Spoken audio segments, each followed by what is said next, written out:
দুনিয়ার কোনো কিছু হাসিল হয়ে যাওয়া এটা সফলতা নয়। একজন মুমিন মুসলিমের মর্যাদা আল্লাহর কাছে, এক পাল্লায় যদি একজন মুমিন মুসলিমকে রাখেন, আরেক পাল্লায় পুরো পৃথিবীকে রাখেন। কেউ যদি পুরো পৃথিবীকে ধ্বংস করে দেয়, এটা আল্লাহর কাছে অত বড় অপরাধ নয়। একজন মুমিনকে যদি কেউ হত্যা করে, এটা যত বড় অপরাধ।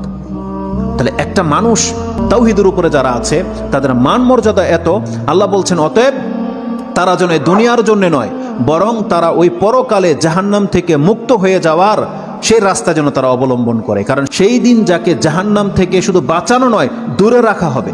ওয়াউদখিলাল জান্নাহ, আর যাকে জান্নাতে প্রবেশ করিয়ে দেওয়া হবে, আল্লাহ বলছেন ফাকাদ ফাজ, এই হলো সফল কাম। কারণ জান্নাত এমন একটা জায়গা, এটা হচ্ছে চির সুখের জায়গা।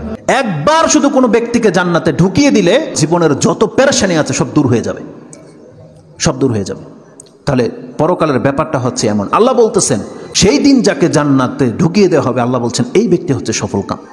তাহলে এই সফলতা আসবে কিসে? একমাত্র আপনার ঈমান, তাওহীদ। আপনি আল্লাহকে মেনে নিয়েছেন, আল্লাহর বান্দা, আপনি আল্লাহর সাথে শিরিক করেন না, এমন প্রত্যেকটা ব্যক্তি সেই জান্নাত সে পাবেই পাবে। এটা আল্লাহ ওয়াদা করেছে।